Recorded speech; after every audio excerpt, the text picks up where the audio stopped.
Good morning. এটা ছিল অষ্টমীর দিন রাতের ব্লগ। আজকে নবমীর দিনে ভিডিওটা আপলোড হচ্ছে। সবাই কেমন পুজো কাটাচ্ছে অবশ্যই জানিও। এইটা ছিল আমার পুরো লুক, সেটা আমি শো করছিলাম। তারপরে আমার কর্তামশাইকে একটু ডাকছিলাম যে একবার তুমি আসো, তোমার লুকটাও দেখিয়ে দিই। নিজে নিজে ওনার সাথে গল্প করতে করতে আজকে রেডি হয়েছিলাম, ওই জন্য আর রেডি হওয়ার ভিডিওটা নেওয়া হয়নি। তো ওনাকে এই যে ডেকে একটুখানি ভিডিও করার জন্য উনি শয়তানি করছে, ধমক দিলে উনি ঠিক হয়ে যায় আবার।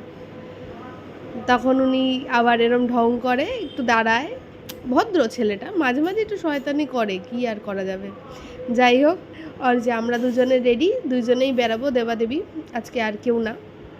বেরিয়ে পড়েছি, উনি গেছেন গাড়িটা নিতে, আমি এই যে দাঁড়িয়ে আছি। গাড়ি আসলে উঠবো। ওই যে পিছনে গাড়ি দেখা যাচ্ছে। জানি কোনো একটা ভিড়ের জায়গায় যেতে পারবো না, তাই জন্য নিউ টাউনে খুঁজে খুঁজে আমরা ফাঁকা ফাঁকা যেই সমস্ত পুজোগুলো হয় সেগুলোয় গেছি। সাজানো টাজানো ভালো, বাট আনফর্চুনেটলি ওখানে একটা নৃত্যনাট্য চলছিল, তো আমি তো নাচপ্রিয় মানুষ, সেই সব দেখতে দেখতে ভুলে গেছি সেই ভিডিওগুলো নিতে। তো এই যে আমি নিজেকে দেখাচ্ছি গাড়িতে বসে। প্যান্ডেল হপিং কমপ্লিট আমাদের, এসছি খেতে। গেছিলাম এথনো হোটেলে খেতে।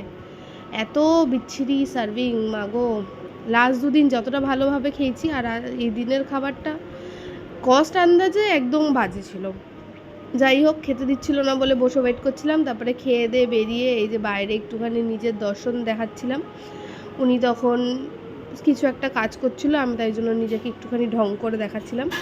আর বাড়ি এসে সারা সন্ধে ঘোরার পর এই ছিল আমার লুক। আজকের ভিডিওটা এখানেই শেষ করছি। সবাই জানিও কেমন লাগলো। নিউ ব্লগে আবার দেখা হবে, ততক্ষণের জন্য বাই বাই।